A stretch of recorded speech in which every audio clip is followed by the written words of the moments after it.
لله رب العالمين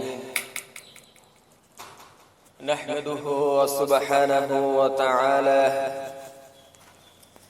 كما ينبغي لجلال وجهه وعظيم سلطانه ونشهد أن لا إله إلا الله وحده لا شريك له وأشهد أن محمدًا عبده ورسوله له الملك وله الحمد وهو على كل شيء قدير وأشهد أن سيدنا محمدًا عبده ورسوله وصفيه من خلقه وخليله امتن الله تعالى به على المؤمنين وبعثه رحمة للعالمين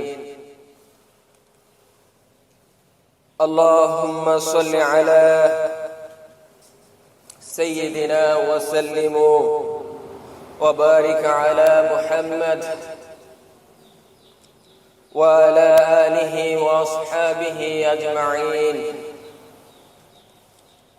ومن تبعهم بإحسان إلى يوم الدين أما بعد وقال الله تعالى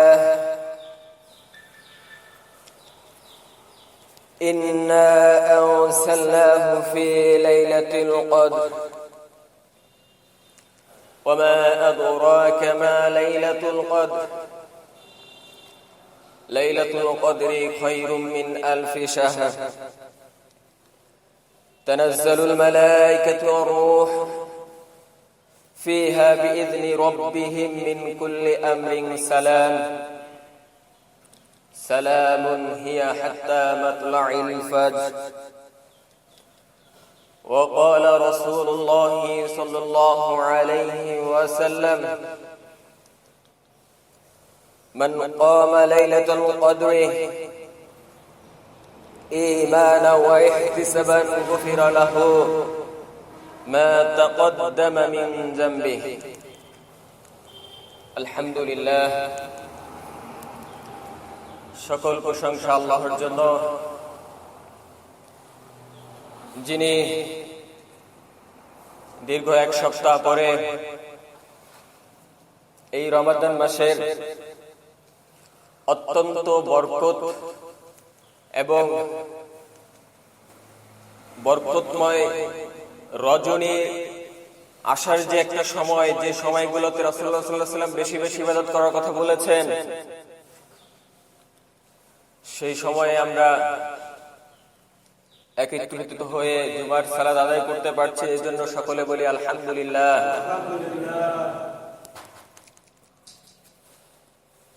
রমাদান মাসটাই হচ্ছে পুরোপুরি হচ্ছে একটা বরকত। এখানে ডিভাইডেড করার কিছুই নাই যে প্রথম 10 দিন রহমত, তারপরে মাগফিরাত, তারপরে নাজাত, এমনটা। পুরোটাই রহমত, পুরোটাই মাগফিরাত, পুরোটাই নাজাত। বিশেষ করে রাসূলুল্লাহ সাল্লাল্লাহু আলাইহি ওয়াসাল্লাম অন্য সময়গুলোতে তারাবি সালাত পড়ার আগে অথবা পরে কিছু সময় বিশ্রাম নিতেন, কিন্তু এই শেষ দশকে এসে রাসূলুল্লাহ সাল্লাল্লাহু আলাইহি ওয়াসাল্লাম তার সাধ্য অনুযায়ী রাতের এক অংশ, পুরোপুরি, অর্ধেকটা, এভাবে বিভিন্ন ভাবে এসেছে যে রাসূলুল্লাহ সাল্লাল্লাহু আলাইহি ওয়াসাল্লাম নিজে ইবাদত করতেন এবং তার পরিবার পরিজনকে এই 10 দিনে বেশি বেশি করে ইবাদত করার তাগিদ দিতেন। আম্মা জান আয়েশা রাদিয়াল্লাহু তাআলা আনহা হতে বর্ণিত, তিনি বলেন, কানা রাসূলুল্লাহ সাল্লাল্লাহু আলাইহি ওয়াসাল্লাম ইযা দাখালা আল-আশর أحيا الليل وأيقظ أهله وجد وشد الميزار যখন রমাদানের শেষ 10 রাত এসে যেত, 10 দিন এসে যেত, তখন রাসূলুল্লাহ সাল্লাল্লাহু আলাইহি ওয়াসাল্লাম রাত্রি জাগরণ করতেন।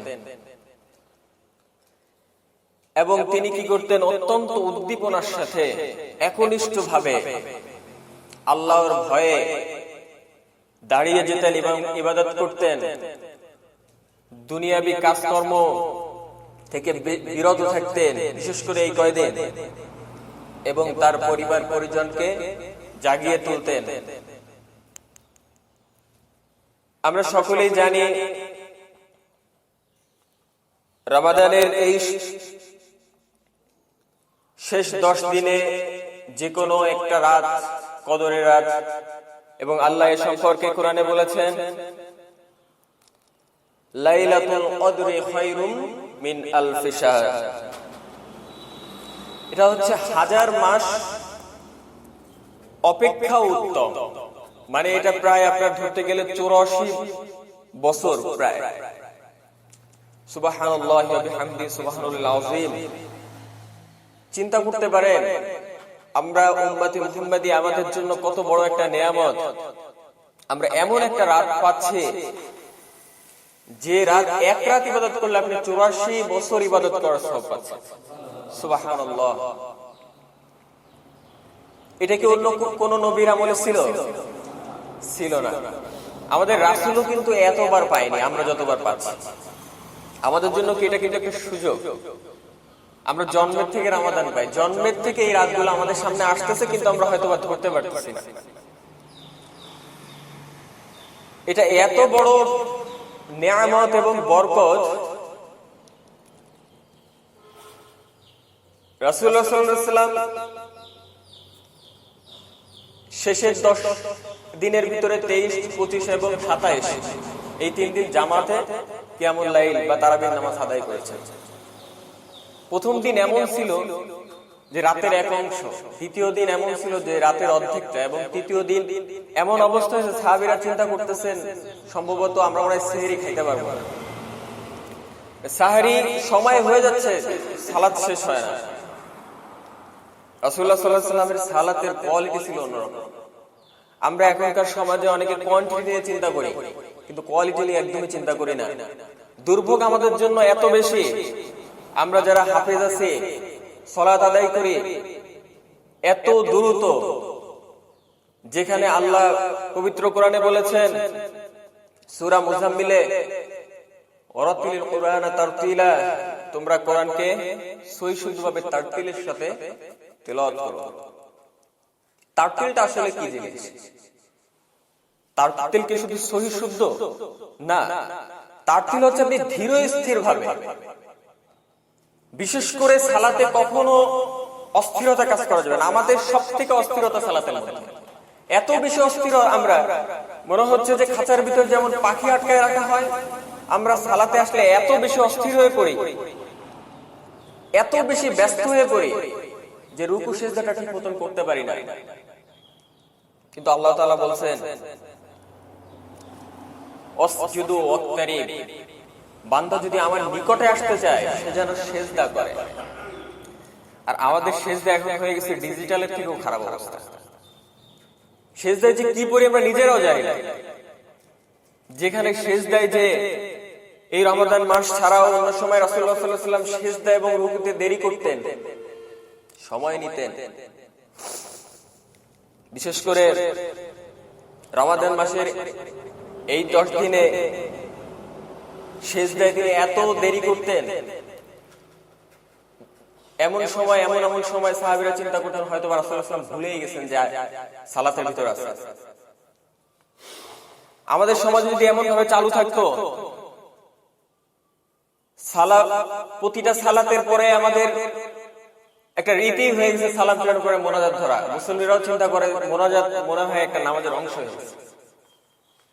কিন্তু এগুলো না করে যদি অন্তত প্রতিটা সালাতে, প্রতিটা রাকাতে, প্রতিটা সিজদায় যদি মুসল্লিদেরকে 5 সেকেন্ড সময় দেওয়া হতো, ইমাম সাহেবরা দিতেন আর বলতেন আপনারা এখানে দোয়া করেন, যে যতটুকু পারে, অন্তত এতটুকু যদি পারেন, রব্বানা আতিনা ফিদ দুনিয়া হাসানাতাও ওয়া ফিল আখিরাতি হাসানাতাও ওয়া কিনা আযাবান নার, অন্তত এই 2-3 সেকেন্ড যদি প্রতি সিজদায় আমরা করতাম, কারণ সিজদায় যত বেশি দোয়া কবুল হয়, সিজদায় যতটা আল্লাহর নিকটে যাওয়া যায়, এটা অন্য কোনো ভাবে বান্দার পক্ষে সম্ভব না আল্লাহর নিকটে। যাই হোক, এই সম্পর্কে আল্লাহ তাআলা পবিত্র কোরআনে বলেছেন, কুমিল লাইলা ইল্লা কলিলা, তোমরা রাতের কিছু অংশে দাঁড়িয়ে যাও, নিসফাহু আয়ুনকিস আও জিদ আলাইহিম ওয়ারাত্তিলিল কুরআনা তারতিলা, এবং তার থেকে কিছু বেশি সময়। কিসের জন্য দাঁড়াতে বলতেছে আল্লাহ? কারণ রাতের ইবাদত একদমই অন্যরকম হয়। আপনি দিনে এখন সালাত পড়ছেন, পাশ থেকে গাড়ি যাচ্ছে, মানুষের কথা কোলাহলের জন্য আপনার একনিষ্ঠতা নষ্ট হয়ে যেতে পারে, কিন্তু রাতে কিন্তু নিরিবিলি থাকে। এবং শুধু এক রাতে না, প্রতি রাতেই আল্লাহ চতুর্থ আসমানে নেমে আসেন এবং বান্দাদেরকে বলেন, তোমাদের কার কি দরকার আমার কাছে চাও। কিন্তু আমরা আসলে চাইতে পারি না, আমরা গাফেল।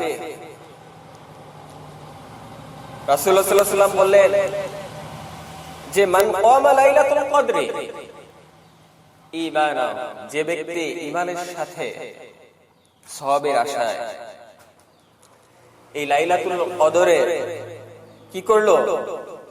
কিয়ামুল লাইল করলো। কিয়ামুল লাইল অর্থ তাহাজ্জুদের সালাত বা রাতের নামাজ। আল্লাহ তার পূর্ববর্তী গুনাহ খাতা মাফ করে দেন। সুবহানাল্লাহ। আমাদের দেশের একটা ভ্রান্ত ধারণা, বিশেষ করে এই কদরের রাত নিয়ে, অনেকেই আমরা মনে করি যে 27 রাত মনে হয়, বিশেষ করে 26 দিবাগত রাতটা হচ্ছে কদরের রাত, মানে একটা প্রচলিত হয়ে গেছে। কিন্তু যেখানে রাসূলুল্লাহ সাল্লাল্লাহু আলাইহি ওয়াসাল্লামের অসংখ্য হাদিস দ্বারা প্রমাণিত, সহিহ হাদিস দ্বারা রাসূলুল্লাহ সাল্লাল্লাহু আলাইহি ওয়াসাল্লাম সবসময় শেষের 10 দিনের কথাই বারবার বলছেন। তিনি বলেন, মান কানা মুলতামিসাহা ফালইয়ালতামিস ফিল আশরিল আওয়াখির, তোমরা যদি লাইলাতুল কদর খুঁজতে চাও তাহলে রমজানের শেষ দশকে খোঁজ করো। এছাড়াও রাসূলুল্লাহ সাল্লাল্লাহু আলাইহি ওয়াসাল্লাম বেজর রাতগুলোর কথাও ইন্ডিকেট করে অনেক সময় বলছেন, ইন্নী আরাইতু লাইলাতুল কদরি সুম্মা আউসিহা আও নুসাইয়িতুহা ফালতামিসুহা ফিল আশরিল আওয়াখির ফিল ওয়াতর, তোমরা রমজানের শেষের দশকের বেজর রাতগুলোতে লাইলাতুল কদর সন্ধান করো। এই হাদিসে আল্লাহর রাসূল বলছেন যে আমাকে লাইলাতুল কদর দেখানো হয়েছিল, আবার তা আমাকে অতবার আমাকে ভুলিয়ে দেওয়া হয়েছে। এবং যদি কেউ এই লাইলাতুল কদর পেতে চায়, সে যেন বেজর রাতগুলোতে বেশি সন্ধান করে। তাই আমাদের প্রত্যেকের কর্তব্য, বিশেষ করে এই রাতগুলোতে বেশি বেশি করে সালাত আদায় করা। শুধু সালাত না, আপনি তেলাওয়াত করতে পারেন, জিকির আজকার পড়তে পারেন, হাদিস কালামের বইগুলা পড়তে পারেন, দোয়া দরুদ পড়তে পারেন, আল্লাহর কাছে চাইতে পারেন। শুধুমাত্র আপনাকে সালাত করতে হবে এমন কোনো কথা নেই। এজন্য আমরা যে জিনিসটা করতে পারি, বিশেষ করে ইশার সালাতের পরে, তারাবির সালাতের পরে আপনারা একটু ঘুমায় যেতে পারেন, একটু খাওয়া দাওয়া করে দেন 2-1 ঘন্টা রেস্ট নিয়ে উঠলেন, উঠে একদম তাহাজ্জুদের যে আগ মুহূর্তটা থাকে, ধরেন 2 ঘন্টা ঘুমায় 11:30 বা 12টার দিকে উঠলেন, উঠে ওই সময় থেকে সাহারি পর্যন্ত আপনি ইবাদত করতে থাকলেন যতটুকু আপনার পক্ষে পসিবল হয়। কারণ এই সুযোগ আপনার জন্য আর আসবে কিনা এর তো কোনো গ্যারান্টি নেই, আছে? কোনোই গ্যারান্টি নেই। তাই আমাদের প্রত্যেকের দায়িত্ব এবং কর্তব্য বেশি বেশি করে আল্লাহকে সিজদা করা এবং রুকু করা। অবশ্যই আল্লাহ সিজদাকারীকে পছন্দ করেন। আমরা যেন আয়েশা রাদিয়াল্লাহু তাআলা আনহু রাসূলুল্লাহ সাল্লাল্লাহু আলাইহি ওয়াসাল্লামকে জিজ্ঞেস করলেন, যদি আমি লাইলাতুল কদর পাই তাহলে কি আমি কোনো কিছু পড়বো বা আমি কি বলবো? তখন রাসূলুল্লাহ সাল্লাল্লাহু আলাইহি ওয়াসাল্লাম বললেন, তুমি বলবে আল্লাহুম্মা ইন্নাকা আফুউন কারীমুন তুহিব্বুল আফওয়া ফা'ফু আন্নী। আল্লাহুম্মা, নিশ্চয়ই, ইন্নাকা আফুউন, আপনি মর্যাদাময়, ক্ষমাশীল,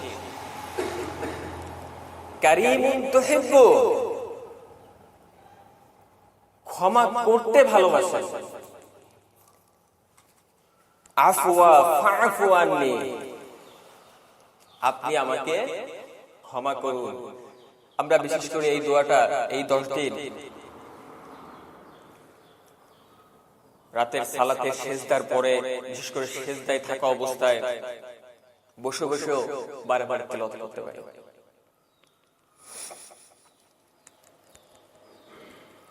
এই রমাদানের শেষ দশকে আরেকটা গুরুত্বপূর্ণ ইবাদত হচ্ছে ইতিকাফ করা। আমরা সকলেই জানি এই ইতিকাফ শব্দের অর্থ হচ্ছে কোন নির্দিষ্ট স্থানে অবস্থানে আবদ্ধ থাকা। সেটা মসজিদ হতে পারে, মহিলাদের জন্য বাসা বাড়ি হতে পারে, যে কোনো একটা নির্দিষ্ট স্থান। এখানে আপনি অবস্থান করা অবস্থায় অবশ্যই দুনিয়াবি কোনো কথা বলতে পারবেন না, শুধুমাত্র একান্ত জরুরি কথা ছাড়া। কারণ ইতিকাফ করলে যে জিনিসটা হয়, আপনার ইবাদত করার জন্য একটা সুন্দর একটা মাধ্যম তৈরি হয়। কারণ আমাদের দুনিয়াতে বিভিন্ন ধরনের কাজকর্ম থাকে, আমরা সেদিকে ব্যস্ত থাকি। এই ইতিকাফের সাথে আমাদের এই জিনিসটা খুব সুন্দরভাবে পালন করা সম্ভব হয়।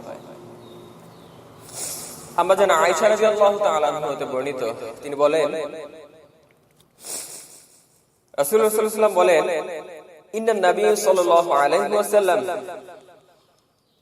কানা ইয়াতাকিফুল আশরিল আওয়াখির মিন রমাদান হাত্তা তাওয়াফাহু আল্লাহু সুম্মা ইতাকাফাহু আজওয়াজুহু মিন বা'দি। রাসূলুল্লাহ সাল্লাল্লাহু আলাইহি ওয়াসাল্লাম ইতিকাফের রমজানের শেষ দশকে শেষ 10 দিন ইতিকাফ করতেন এবং আমাদেরকেও তার স্ত্রীগণকে ইতিকাফ করার কথা বলতেন। রাসূলুল্লাহ সাল্লাল্লাহু আলাইহি ওয়াসাল্লামের ওফাতের পরে তার স্ত্রীগণ এভাবে 10 দিন করে ইতিকাফ করতেন। আমাদের পক্ষে যদি সুন্নাতটা মানা সম্ভব না হয়, তাহলে আমরা অন্তত নফল মুস্তাহাব 2-1 দিন করেও থাকতে পারি, যদি কারো পক্ষে সম্ভব হয়। কারণ ইতিকাফ অবশ্যই অনেক অনেক অনেক সওয়াবের ব্যাপার। এরপরে আরেকটা বিশেষ ব্যাপার হচ্ছে যাকাতুল ফিতর। যাকাতুল ফিতরটা এতটাই গুরুত্বপূর্ণ, যাকাতুল ফিতরা রাসূলুল্লাহ সাল্লাল্লাহু আলাইহি ওয়াসাল্লাম বলেছেন যাকাতুল ফিতরা ফরজ করেছেন, কেননা যাকাতুল ফিতরা এই রমজানের রোজা রাখা অবস্থায় আমাদের ছোটখাটো ভুলগুলো হয়ে থাকে না, আমরা অনেক চোখের গুনাহ হয়ে যেতে পারে, মুখের হয়ে যেতে পারে, চলতে ফিরতে ছোটখাটো যে গুনাহগুলো হয়ে যায়, এই যাকাতুল ফিতরার মাধ্যমে সেই গুনাহগুলো থেকে আমাদেরকে আল্লাহ তাআলা পবিত্রতা দেয়, সুবহানাল্লাহ। এবং এর মাধ্যমে দরিদ্র মানুষকে সাহায্য করা বা কিছু খাদ্য দান করা। যে ব্যক্তি সালাতুল ঈদ, ঈদের আগে এই যাকাতুল ফিতরা পরিশোধ করে, তার এটা কবুলকৃত যাকাত বলে গণ্য হবে, এবং যে পরে করে এটা সাধারণ সাদকা বা সওয়াবের সমান হবে। এই সম্পর্কে আবু সাঈদ খুদরি রাদিয়াল্লাহু তাআলা আনহু হতে বর্ণিত, তিনি বলেন রাসূলুল্লাহ সাল্লাল্লাহু আলাইহি ওয়াসাল্লাম এর যুগে কুন্না নুখরিজ যাকাতাল ফিতরি ফি জামানিন নবী সাল্লাল্লাহু আলাইহি ওয়াসাল্লাম, সাআমিন তুআমি মানে 100 পরিমাণ খাবার, আও সাআমিন শাঈর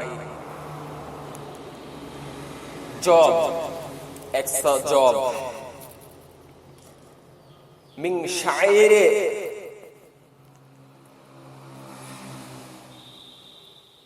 মিন তামারি আও সাআমিন আখতি আও সাআমিন যাবিব 100 খেজুর 100 কিসমিস এভাবে যাকাত দিতেন। আপনারা সবাই কম বেশি জানেন এই সম্পর্কে। আমি আসলে অনেক জ্বর আমার শরীরে, আমি দাঁড়াইতে আমার কষ্ট হয়ে যাচ্ছে, সেই সাথে ঠান্ডা লাগছে, কথা বলতে অনেক কষ্ট হয়ে যাচ্ছে, তো এই জন্য ব্যাখ্যা করতে যাচ্ছি না। এই বিষয়টা আপনারা যেভাবে দিয়ে থাকেন, এর আগে আমি আমাদের মসজিদে যাকাতের জন্য সিস্টেম করা হয়েছিল দেখছিলাম, এবার যদি সেরকম ব্যবস্থা থেকে আপনারা করবেন অবশ্যই।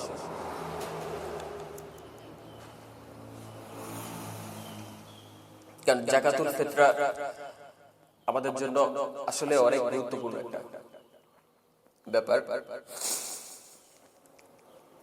বুখারী শরীফের হাদিস, আল্লাহ রাসূল বলেন, মুমিন তো সেই ব্যক্তি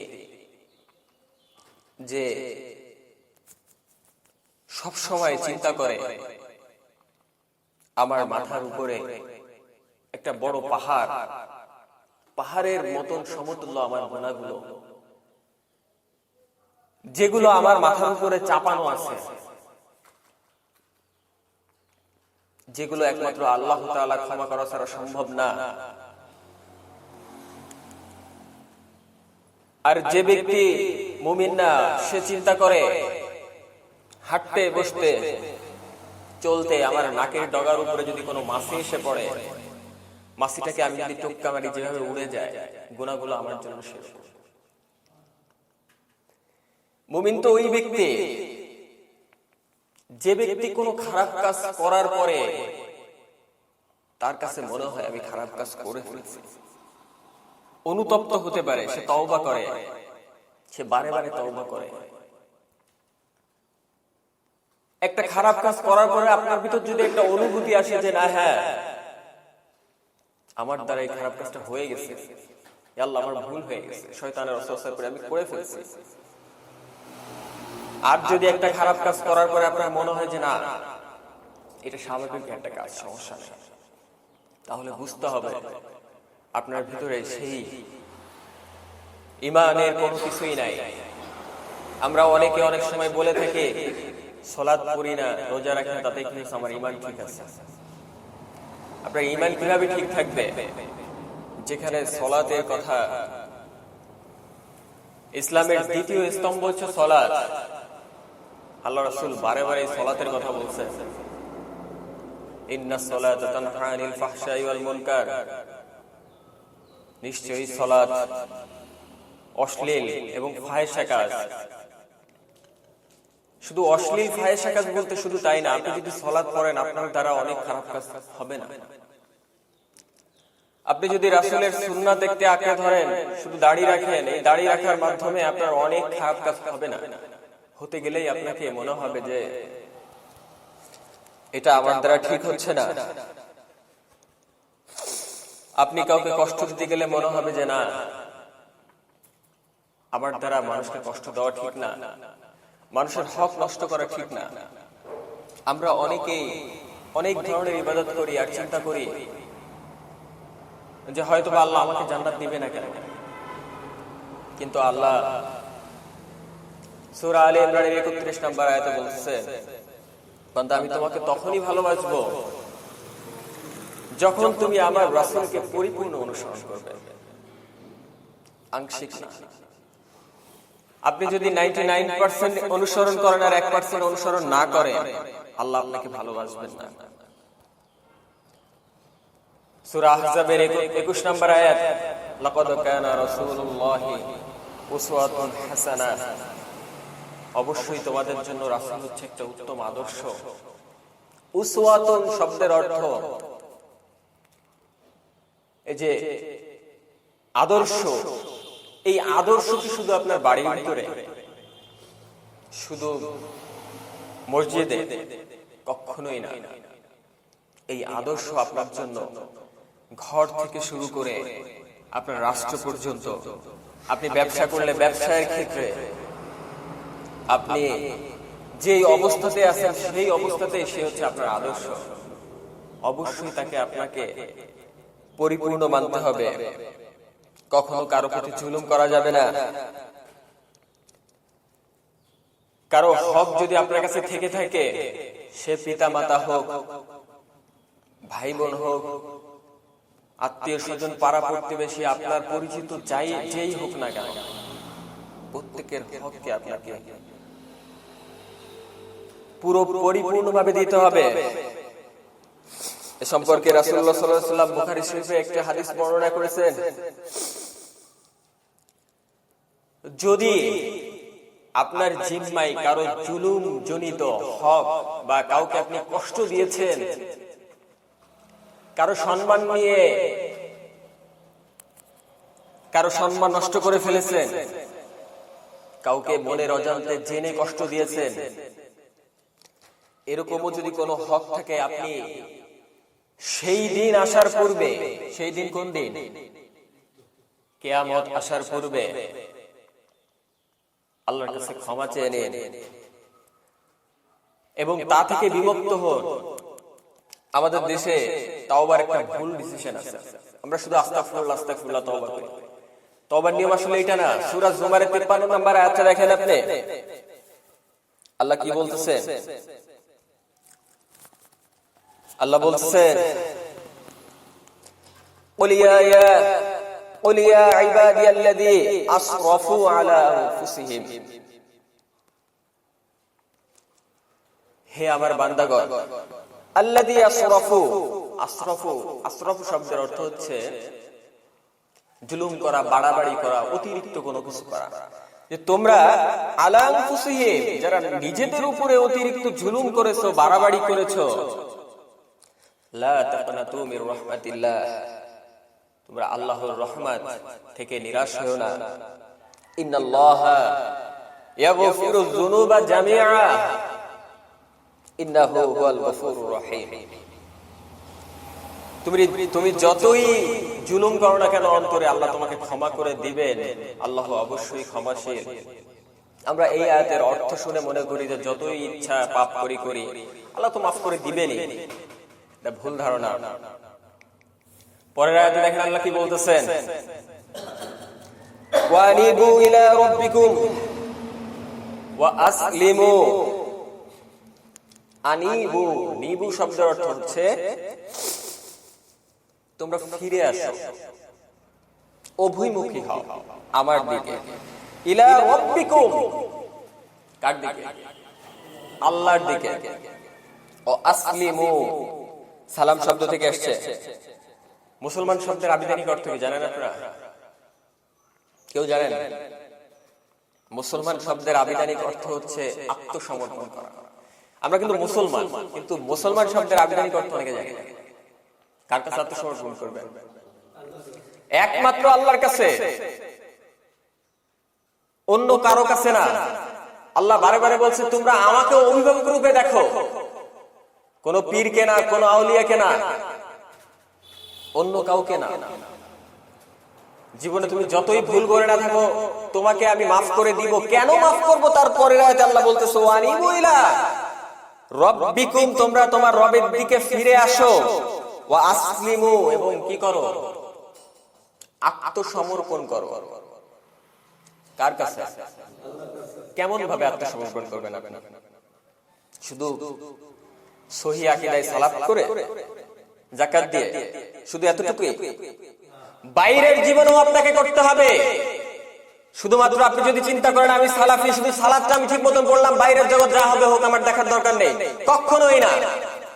আপনাকে পরিপূর্ণভাবে আল্লাহর কাছে আত্মসমর্পণ করতে হবে। আল্লাহ বলতেছেন, ওয়া আসলিমু লাহু মিন ক্বাবলি আইয়াতিয়াকুমুল আযাব, আইয়াতিয়াকুমুল আযাব, তোমাদের কাছে শাস্তি আসার পূর্বে। শাস্তি কখন আসবে বলেন? যখন আপনি, আপনার সামনে মৃত্যু আসবে, তখন আপনি তওবা করলে কাজ হবে? তাহলে তওবা কখন করতে হবে? হ্যাঁ বলেন। এই মুহূর্তে তওবা করতে হবে আপনাকে, কারণ আপনি আপনার মৃত্যু কবে আসবে আপনি জানেন। কোন ব্যক্তিকে যদি বলা হতো তোমার 10 বছর পরে মৃত্যু হবে, আপনি কখনো মসজিদ থেকে বেরোতেন না। আপনার অবস্থা এত খারাপ হতো আপনি কল্পনা করতে পারতেন না। সেখানে আপনি জানেন আপনার কখন মৃত্যু হবে। আপনাকে তওবা কি করতে হবে তাহলে? কি বাড়িতে যে? কখনোই না, আপনাকে তওবা করতে হবে এই মুহূর্তে। এই মুহূর্তে তওবা করতে হবে। আপনি কিভাবে তওবা করবেন এবার আসেন। আপনি অন্যায় করছেন আমার কাছে, আপনি ক্ষমা চাইলেন আল্লাহর কাছে, আল্লাহ মাফ করবে? আগে আপনার আমার কাছে ক্ষমা চাইতে হবে। এসে বলতে হবে ভাই তোমার কাছে আমি অন্যায় করে ফেলেছি, তুমি আমাকে মাফ করে দাও। এরপরে আপনার কাছে আল্লাহর কাছে মাফ চাইতে হবে, আল্লাহ ভুল করে ফেলেছি মাফ করে দাও। এরপরে 3 নাম্বার কাজ হচ্ছে আপনাকে ওইখান থেকে ফিরে আসতে হবে। কিভাবে? বাথরুম পায়খানার মতন ঘৃণা করে ওই কাজ থেকে আপনাকে ফিরে আসতে হবে। এর নাম তওবা। আস্তাগফিরুল্লাহ আস্তাগফিরুল্লাহ আস্তাগফিরুল্লাহ পড়তে থাকলেন প্রতিটি সালাতে শেষে, আর আপনি আল্লাহ আপনাকে ক্ষমা করে দিবে। বাইরে মানুষকে ঠকায় আসলেন, মানুষকে মেরে আসলেন, মানুষকে কষ্ট দিয়ে আসলেন, আর আপনি মনে করলেন যে আল্লাহ আপনাকে ক্ষমা করে দিবে। এত সহজ।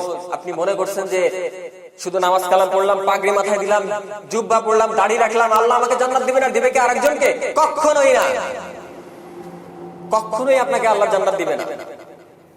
আপনাকে পরিপূর্ণ হতে হবে আগে। আপনাকে রাসূলকে পরিপূর্ণ অনুসরণ করতে হবে। সেটা কবে? In the day of judgement, কিয়ামত আসার পূর্বে। তো আল্লাহ যেখানে আপনাকে কোরআনে বলছে সূরা জুমারের 54 নম্বর আয়াতে, যখন তোমাদের কাছে মৃত্যু চলে আসে, আযাব চলে আসে, তার পূর্বেই তোমরা আত্মসমর্পণ করো এবং কি করো? সুম্মা লা তুনসারুন। যদি তুমি আত্মসমর্পণ করো, কি বলছে? যদি তুমি করো তাহলেই তোমাকে সাহায্য করা হবে, আদারওয়াইজ সাহায্য করা হবে না। হবে? আল্লাহকে বলছে। আয়াত কি মিথ্যা? কোরআনের কোনো কিছু মিথ্যা? কোরআন কি আর সংশোধন হবে? কোনদিনও হবে? তাহলে কোরআনে আল্লাহ যা বলছে এগুলো হবেই, মাস্ট বি। এবং আল্লাহ বলতেছে যে আপনাকে তখনই সাহায্য করা হবে যখন আপনি পুরোপুরি ফিরে আসবেন। তাহলে আংশিক ভাবে আপনি যদি কোনো কিছু করেন সেটা কোনোভাবেই হবে না। পরের আয়াতে 55 নম্বরে আল্লাহ বলছে ওয়াত্তাবিউ আহসানা মা উনসিলা ইলাইকা। উনসিলা শব্দের অর্থ অবতীর্ণ করা, নাজিল করা। কি নাজিল করা হয়েছে বলেন? ইন্না আনসালনাহু ফি লাইলাতিন। কেন এই রাত এত বরকতময়? কেন বলেন? শুধুমাত্র কোরআন নাজিল হয়েছে এই জন্য। আগে এত বরকতময় এই রাত ছিল না। শুধুমাত্র কোরআন নাজিল হয়েছে এই জন্য এই রাত বরকতময়, এই মাস বরকতময়। এই কোরআন নাজিল হয়েছে। ধরেন আপনার ছেলে এসএসসি তে করলেন প্লাস, আপনি খুশি হয়ে 20 কেজি মানুষকে জিলাপি খাওয়ান। অন্যদিন কিন্তু খাওয়ান নাই। 6 এ এক রোল হয়েছে, 7 এ এক রোল হয়েছে, আপনি কিন্তু কখনো খাওয়ান নাই, খাওয়াইছেন। কিন্তু এসএসসি তে যখনই করলেন না প্লাস পাইছেন, তখনই আপনি খাওয়াইছেন 20 কেজি জিলাপি, কারণ আপনি তখন এত বেশি আনন্দিত। কি দিছে আপনাকে? এসএসসি তে আপনাকে একটা ভালো পুরস্কার দিছে আপনার ছেলে। এই রমাদান মাসে আল্লাহ কোরআন নাজিল করছে বিধায় এই রমাদান মাসের এত গুরুত্ব। আপনারা কি আমার কথা বুঝেন? আমি শুরু থেকে একটা কথা বলে আসছি, আপনারা কোরআন বেশি বেশি তেলাওয়াত করেন, বেশি বেশি করে কোরআনের অর্থটা পড়েন। আমি জানি না আজকে 21 রোজা চলে, আজকে কে কতটুকু পড়তে পারছেন, কিন্তু বিশ্বাস করেন আগামী রমাদানে আপনাদের আমাদের ভিতর কে থাকবে আমরা কেউ জানি না। কেউ জানি রমাদান সামনে পাবো, কেউ জানি না। এই রমাদান মাস যে পেলো আর সে তার ক্ষমা মানে তার গুনাহকে ক্ষমা করে নিতে পারলো না আল্লাহর কাছ থেকে, আসলে তার মতন গাফিল, তার মতন হতভাগা আর নেই। তাই আপনাকে কি করতে হবে? আপনার সামনে আযাব আসার পূর্বেই তওবা করতে হবে। প্রতিটা বিষয়, শুধু একটা সিঙ্গেল বিষয় না, প্রতিটা বিষয় নিয়ে। শিরক বেদাত যাবতীয় যত বিষয় আছে সব বিষয় নিয়ে আপনাকে কি করতে হবে? ফিরে আসতে হবে। আল্লাহ আমাদের জন্য যে আযাবের ব্যবস্থা করে রেখেছেন আমরা সবাই জানি। জাহান্নাম কয়টা আমরা জানি সবাই? হ্যাঁ, একটা। অনেকের ধারণা জাহান্নাম 7টা। মানে এটা ধারণা হওয়ার কারণ হচ্ছে একমাত্র যে আমাদের না জানার কারণ। কখনো আমরা নিজেরা পড়ে দেখি না যে কোরআন আমাদেরকে কি বলছে, যে কোরআন আল্লাহ আমাদেরকে পাঠাইছে নিজেদের অনুধাবন করার জন্য, সেই কোরআনে আল্লাহ আমাদের কি বলছে আমরা কখনো দেখি না। আল্লাহ সূরা হিজরের 44 নম্বর আয়াতে বলছে, লাহা সাবআতু আবওয়া লিকুল্লি বাবিন মিনহুম জুজুম মাকসুম। জাহান্নামের স্তর হচ্ছে 7টি এবং প্রতিটি দরজা দিয়ে, মানে যে যেই কাজ করবে তাকে সেই দরজা দিয়ে পাঠানো। এক্সাম্পল, আপনি সুদ খান, আপনারা কি জেনার দরজা থেকে পাঠাবেন? কখনোই না। স্বাভাবিকভাবে চিন্তা করেন, আপনি রমাদানের রোজা রাখেন, আল্লাহ তো বলে দিচ্ছে আপনাকে রাইয়ান নামক দরজা থেকে প্রবেশ করাবে। এখন আপনাকে কি অন্য আরেকটা দরজা থেকে প্রবেশ করাবে? আল্লাহর ওয়াদা কি কখনো ভঙ্গ করে? কখনোই না। আপনি যা করবেন সেই কর্মের উপরে সেই জাহান্নামে আল্লাহ আপনাকে দেবে। জাহান্নামের 7টি স্তর হচ্ছে সাঈর, সাকার, লাযা, জাহিম, জাহান্নাম, হাবিয়া এন্ড হুতামা। 7টা স্তর। আপনি কোন স্তরে যাবেন সেটা আল্লাহ আপনাকে বলে দেয়নি। যে কোন কাজ করলে আপনি কোন স্তরে যাবেন আল্লাহ কি বলছে কিনা বলেন? আল্লাহ সূরা মুদ্দাসিরের 27 নম্বর আয়াতে বলতেছে, ওমা আদরাকা মা সাকার। তুমি কি জানো সাকার কি? এই জাহান্নামের আগুন সাকার কি তুমি জানো? লা তুবকি ওয়া লা তাদার। যেখানে মানুষকে আস্ত রাখা হবে না, আবার ছেড়েও দেওয়া হবে না, মানে বাঁচা মরার মাঝখানে থাকবে। মরবেও না মানুষ, বাঁচবেও না, বাঁচা মরার মাঝখানে থাকবে। লাওয়াহাতুল লিল বাশার। তার চামড়াকে এমন ভাবে পোড়ানো হবে, চামড়া পুড়ে কালো হয়ে যাবে। আপনি চিন্তা করতে পারেন ওই জাহান্নামে আপনাকে সাহায্য করার মতো কেউ থাকবে? কেউ থাকবে না। আলাইহা 19।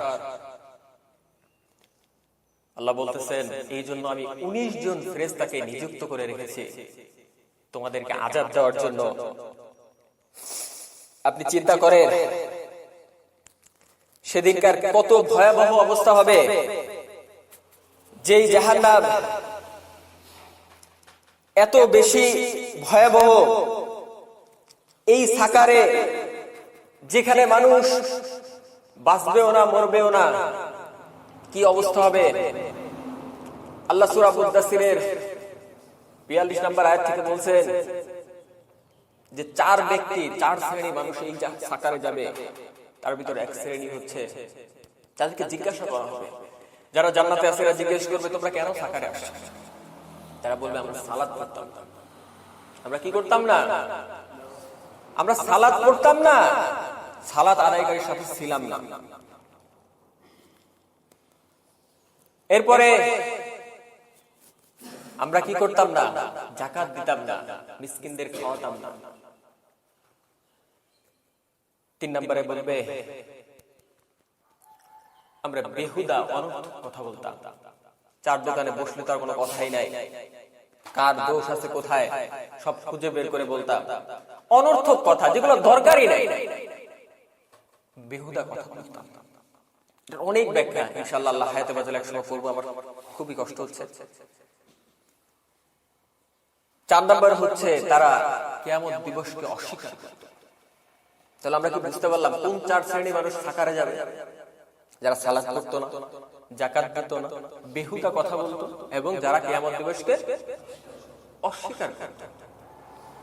এভাবে প্রতিটা জিনিস ওয়াইলুল লিকুল্লি হুমাযাতিল লুমাযা আল্লাযী জামআ মালা ওয়া আদ্দা ইয়াহসাবু আন্না মালাহু আখলাদা কাল্লা লা ইউনবাযান্না ফিল হুতামা। হুতামায় কারা যাবে? এর আগের আয়াতগুলোতে আল্লাহ বলেছে যারা পরনিন্দা করবে, মাল জমা করবে, পরনিন্দাগুলো প্রকাশ্যে এবং সামনে করবে। এইভাবে প্রত্যেকটা ব্যাখ্যা আছে অনেক।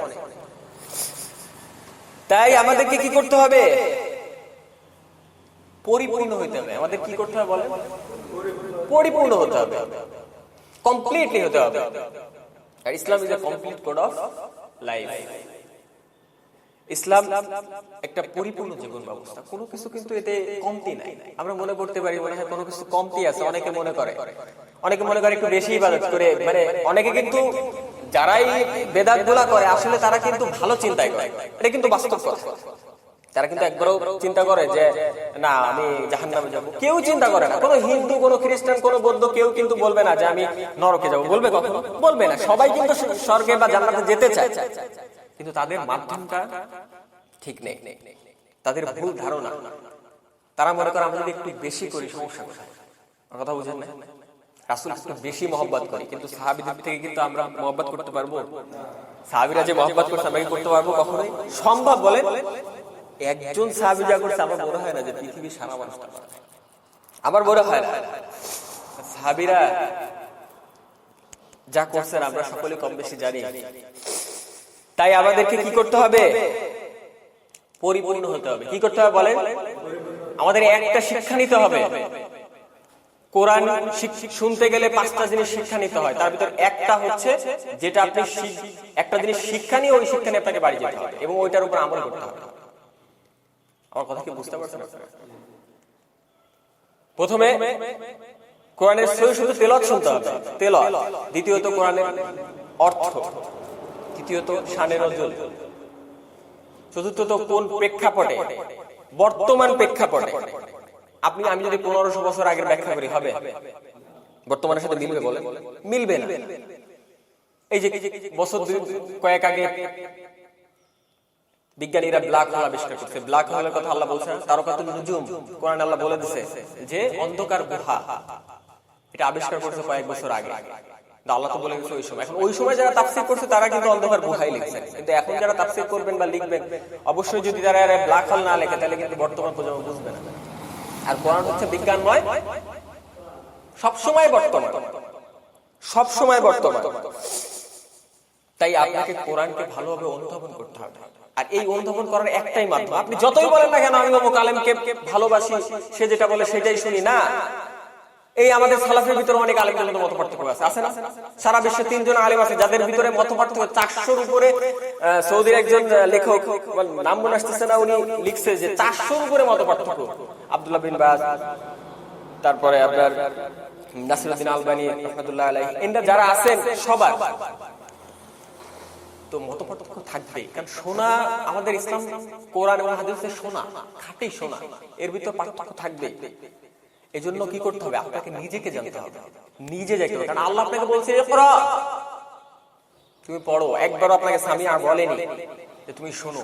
আপনি যখনই পড়বেন তখনই আল্লাহ আপনাকে কিছু না কিছু জ্ঞান দিবেন। আমি সবসময় একটা কথা বলি, আপনি আরবি না পারেন, বাংলা অর্থ সহকারে কোরআন তেলাওয়াত করেন।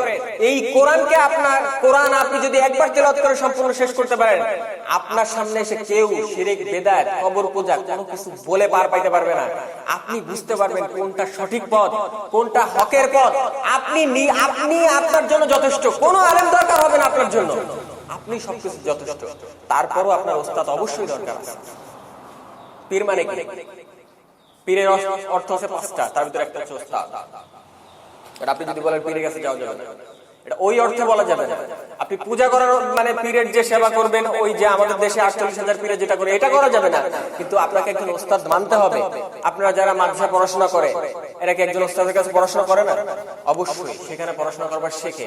এরপরে আল্লাহ বলছে আফালা ইয়াতাদাব্বারুনাল কোরআন, কোরআনকে তোমরা গবেষণা করো এবং তোমাদের যে বুদ্ধি দিছি আমি, আমাদের একটা বুদ্ধি আছে, এই বুদ্ধি দিয়ে তোমরা এটা বিশ্লেষণ করো, বিশ্লেষণ অনুযায়ী তোমরা আমল করো।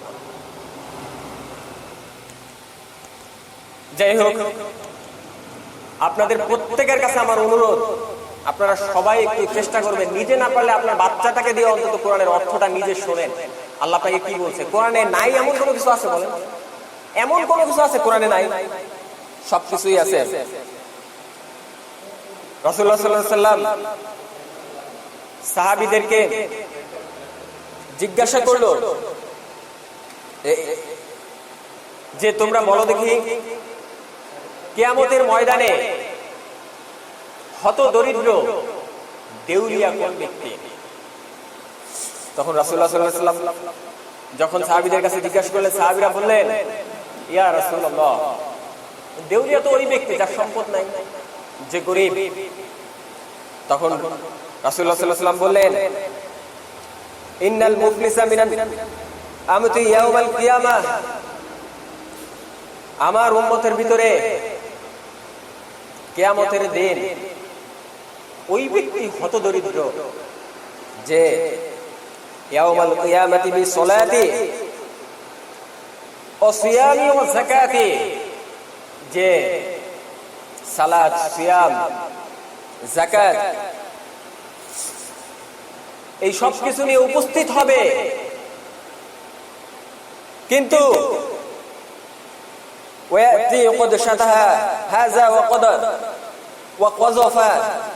সে কি করেছে? কাউকে অন্যায়ভাবে গালি দিয়েছে, কাউকে কষ্ট দিয়েছে, কারো রক্তপাত করেছে, কারো কোনো জিনিস হক নষ্ট করেছে।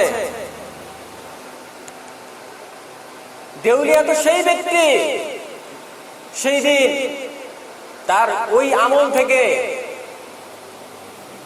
যার বিরুদ্ধে এই কাজগুলো করবে তার জন্য কি করা হবে? পাওনা মিটিয়ে দেওয়া হবে। আপনি যদি আমাকে অন্যায়ভাবে কোনো কষ্ট দিয়ে থাকেন, আপনার ওই সব থেকে আল্লাহ আমাকে দিয়ে দিবে। যদি আপনার না থাকে তাহলে আমার গুনাহগুলো আপনাকে দিয়ে দিবে। সম্মানিত মুসল্লিয়ান ইকরাম, আপনি একটু চিন্তা করে দেখেন, দুনিয়াতে কত কষ্ট করে সালাত, সিয়াম, যাকাত, অন্যান্য আমলগুলো আমরা করতেছি, কিন্তু কাল কিয়ামতের ময়দানে যেগুলো কোনো কাজে আসবে না। শুধুমাত্র যদি আপনি দুনিয়াতে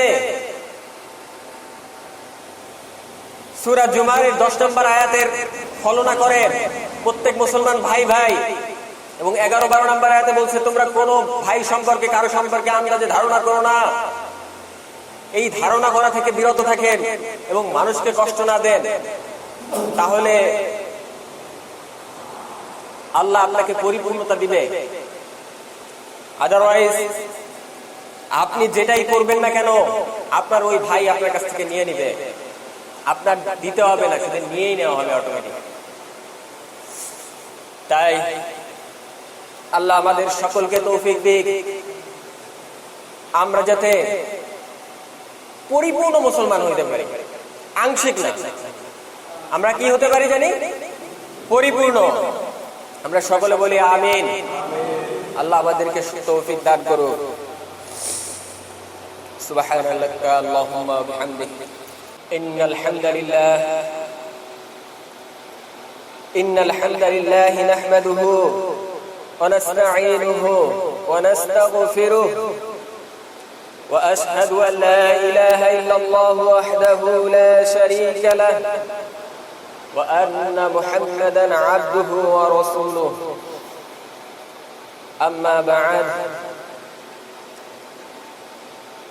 فإن خير الحديث كتاب الله وخير الهدي هدي محمد وشر الأمور محدثاتها وكل محدثة بدعة وكل بدعة ضلالة وكل ضلالة في النار.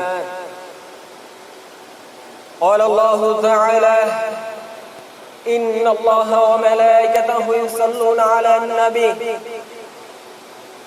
يا أيها الذين آمنوا صلوا عليه وسلموا تسليما. اللهم صل على محمد وعلى آل محمد كما صليت على إبراهيم وعلى آل إبراهيم إنك حميد مجيد. اللهم بارك على محمد وعلى آل محمد كما باركت على إبراهيم وعلى آل إبراهيم إنك حميد مجيد. وارضاه اللهم عن الصحابة أجمعين، خصوصا منهم الخلفاء الراشدين أبي بكر وعمر وعثمان وعلي وعن التابعين ومن تبعهم إلى يوم الدين.